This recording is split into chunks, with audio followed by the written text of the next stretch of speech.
رڼا د هیواد د نامتو ناول لیکوال خدای بخښلي نصیر احمد احمدي ناول دی چې د حکمت اریان درته وړاندې کوم. ښځې غوښتل چې څه ووایي خو سړی له کوټې وتلی و. د باندې تیز باران وریده خو دا ځل د جمال په لاس کې چترۍ تړلې پاته وه. د ده له تورو ویښتو رڼې اوبه څڅېدلې پرته له دې چې پر کلک ځای ګام کېږدي او بیا هم له خړو اوبو ټوپ کړي. ځوړند سر روان و. د هغه په سترګو کې اوښکې رغړېدلې او په سپینو پایڅو پورې توره او بویناکه خټه سریښ وه. د ډول له غږ سره سم ګلالی په منډه د کلا برج ته وخته. لاندې یې وکتل. دیوال ته نږدې رنګارنګ موټر ولاړ و. د موټرو له دروازو څخه خلک ښکته کېدل. په دوی کې ډېرې پخې ښځې، پیغلې او وړې نجونې وې. د هغوی په لمنو پورې ټومبلې رڼکې ځلېدل. په لاسونو کې شنه رومالونه نیولي وو او له رنګه خوشحاله ښکارېدلې.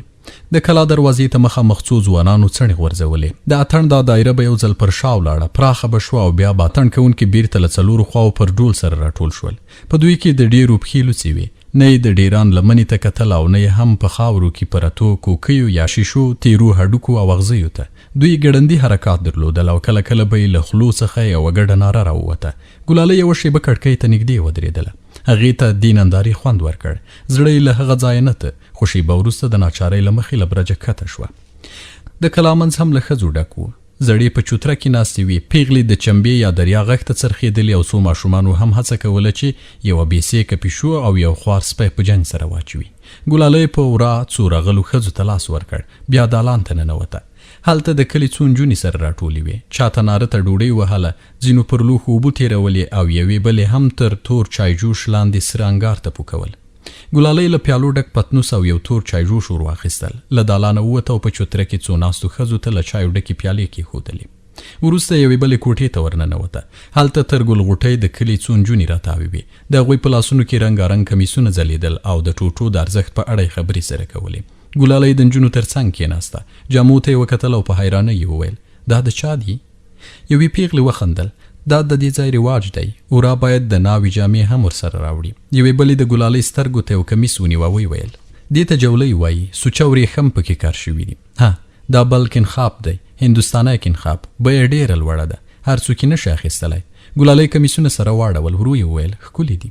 یوې نجلۍ وخندل، ستا وار به هم راورسېږي. یوې بلې وویل، ګلالۍ ستا واده به چیرته وي؟ دلته که د انګریز په وطن کې؟ ګلالۍ یوازې وخندل، ولاړه شوه او له کوټې ووته. د کلا په لویدیځ کونج کې جمال، جانداد او دوه نور کلیوال د څو لویو دیګونو تر څنګ ولاړ وو. تر دیګونو سرې لمبې راتاوې وې او یوه کونج ته د پیازو او کچالو پوټکي پراته وو. ګلالۍ یوه شېبه د پیغلو د اتڼ ننداره وکړه. دوی په پیل کې ورو ورو څرخېدلې، خو وروسته به یې څرخېدا دومره تیزه شوه چې ان لمنې به یې د چترۍ غوندې سره خلاصه شوې او په پای کې به یوې میدان پرېښود. ګلالۍ په ورا راغلې له یوې ښځې څخه د دې اتڼ په اړه معلومات وغوښتل. هغې وویل، دلته 3 ډوله اتڼ دود دی. لومړي ته یې لوی اتڼ وایي. دا اتڼ اسانه دی، څرخ نه لري. یوازې اتڼ کوونکي یو او بل خوا ته مخونه اړوي او پر ډول او یا هم پر دریا وهونکي راڅرخي. دوهم یې د څرخ د اتڼ په نوم یادېږي او یوازې ښي لور ته یو څرخ لري. خو دریم چې تر ټولو سخت دی الاپي نومیږي. الاپي لومړی ښي لور ته پرله پسې 3 او وروسته کیڼې خوا ته یو څرخ لري. د دې اتڼ له اودې یوازې هغه کسان وتی شي چې سای ښه پخوي. ګلالۍ تر ډېره د اتڼ ننداره وکړه. وروسته یې د اودسونو لپاره 2 له اوبو ډک سطلونه او څو بدنۍ په سرای کې کېښودلې. له لمر پرېوتو سره سم په ورا راغلي نارینه خپل کلي ته لاړل او یوازې 2 سپین ږیرې پرېښودل. د ماخوستن له ډوډۍ وروسته بیرته اتڼ تود شو. ګلالۍ د کلي له څو نجونو سره یو ځای د ناوې تر څنګ ناسته وه. وروسته ډمه او څو په ورا راغلې نجونې کوټې ته ورننوتې. دوی په نګریزو کې شمه ودروله. بیا یې اورلګیت ورته ورته کړ او د شمې له بلېدو سره سم یې په سندرو پیل وکړ. بیا یې هماغه نکریزې د ګلغوټۍ پر لاسونو کېښودلې او کله چې شپه پخه شوه، ډمې د ناوې تور ویښته د شاړ شمو په تیلو غوړ او وروسته یې 2 اوږدې کوڅۍ ترې جوړې کړې. سهار له چای وروسته بیرته اتڼ تود شو او تر غرمې دوام درلود. ماسپښین د نارینه ورا راغله. یو ځل بیا د ډول غږ د کلا د دیوالونو پر سرونو ناستې مرغۍ والوځولې او په ورا راغلو ځوانانو پښې لوڅې کړې. ماسپښین جمال د ناوې کوټې ته ور وغوښت. دی یې لا پخوا په رواجونو پوهولی و او ورته ویل شوي و چې ناوې به د هغې ورور ولاړوي. جمال خپلې خور ته زرینې کپۍ ور په پښو کړې. ګلغوټۍ ژړل او له دې سره یې د ورور سترګې هم له اوښکو ډکې وې. خو ګلالۍ د کوټې په یوه کونج کې غلې ولاړه وه او په حیرانۍ سره یې دوی ته کتل. بیا د ناوې د ولاړېدو وخت راورسید، خو کله چې جمال خپله خور تر لاس ونیوه نو د کلي نجونې پرې ورټولې شوې. دوی د ناوې د تلو مخنیوی وکړه. ویې ویل چې تر اوسه لا د تامبو پیسې نه دي ورکړل شوي. د جمال مور ډمې ته اشاره وکړه او هغه هم په منډه له کوټې ووته. ګلالۍ د تامبو په اړه له یوې کلیوالې معلومات وغوښتل. هغې وریاده کړه چې تامبو هغو پیسو ته وایي چې خو سرګنۍ یې باید د ناوې کلیوالو نجونو ته ورکړي، ځکه هغوی په واده کې زیار ایستلی وي او دا خپل حق ګڼي. دوی بیا په دغو پیسو میله جوړوي، دیګ باروي او یوه ورځ خوشحاله تیروي. د پیسو له راوړلو وروسته جمال خپله خور تر مټ ونیوله. هغې ژړل، جمال هم ژړل او مور یې هم اوښکې تویولې.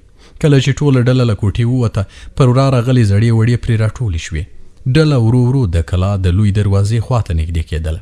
نجونو سندرې ویلې او له ټپو سره د ناوې د ژړا غږ هم ګډ و. شیبه وروسته په کلا کې چوپه چوپتیا شوه. هیڅوک نه ښکارېدل. یوازې د لویو دیګونو تر څنګ څو کارغان، یو خوار سپی او یو وړه خیرنه نجلۍ لیدل کېده. سپي په چیچلو هډوکو بوی کېښ. کارغانو له ځمکې څخه وریجې پورته کولې او نجلۍ هم له یوه دیګه د ښوروا پاته شوې لنده ډوډۍ په یوه کاسه کې اچوله. هغې غټې خړې سترګې درلودې او تر سترګو یې تور او اوږده باڼه راتاو. ورځې تېرې شوې، هوا سړه شوه او بزګرانو د مني کښت ته تیاری ونیو. د جمال په ناروغانو کې هم زیاتوالی راغی. اوس به له نږدې ولسوالیو څخه هم خلک ورتلل. ګلالۍ هم د کلي ماشومانو ته د پخوا غوندې زده کړه ورکوله. په دوی کې د ډېرو املا ښه شوې وه او د ریاضي په 4 عملیو ښه پوهېدل. ګلالۍ خوشحاله وه. د ماشومانو له پوهولو څخه یې خوند اخیست. په تره یې منلې وه چې دا کوچنی کور به نور پر یوه دسترخوان سره راټول وي. وریجې به په کاشوغه خوري او د خوشایو د تپلو لپاره به خپلې ښځې ته دستکش راوړي. دې ته هره ورځ نوې وه. د کلیوالي ژوند سره ورو ورو بلدېدله.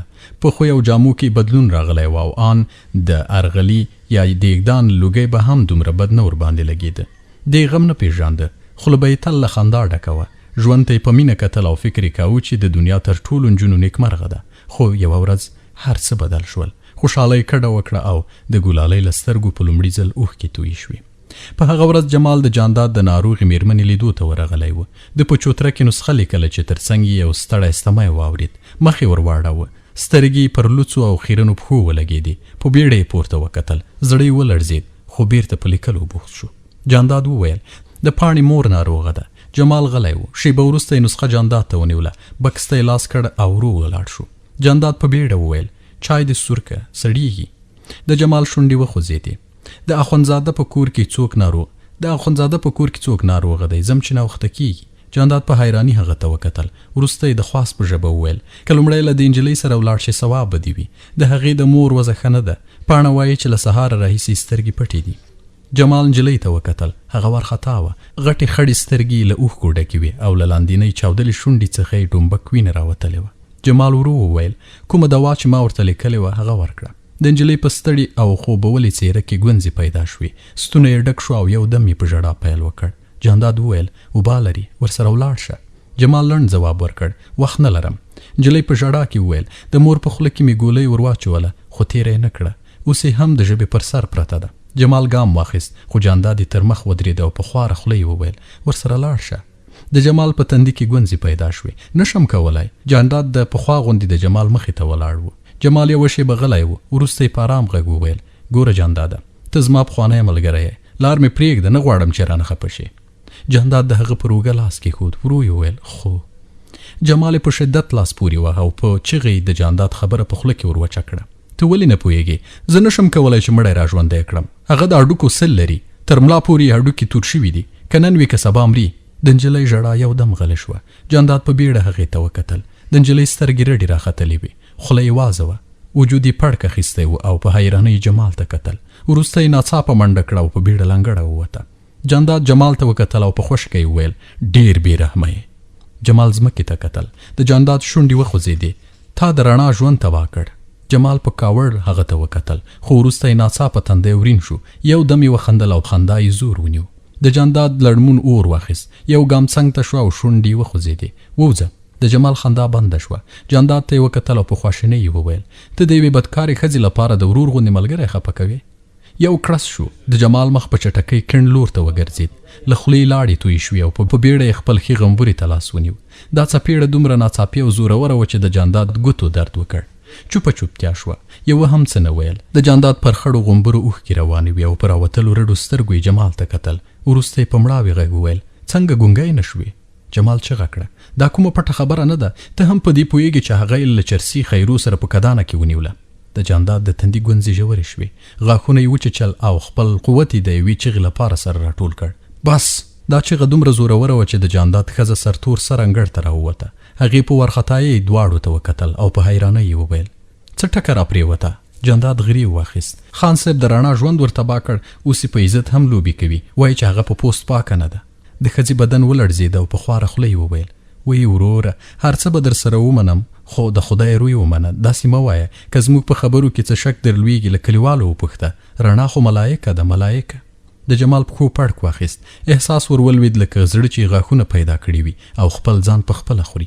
بکس یې له لاسه ولوید، په سترګو کې اوښکې راټولې شوې. یو شی به زړېدلی سر بې حرکته ولاړ و، خو وروسته یو دم د انګړ په تړلې دروازه ور منډه کړه. له ډېرې وارخطایۍ د دواړو پلو ترمنځ ونښت. د یو راوتلې ټیم تېره ژۍ یې مټ ته سیخه شوه، خو دی یې په درد ونه پوهېد. له انګړه ووت او منډه یې کړه. جمال په ټول قدرت منډې وهلې. خولۍ یې له سره لوېدلې وه او د مټ په برخه کې سپین لستوڼی په وینو سور و.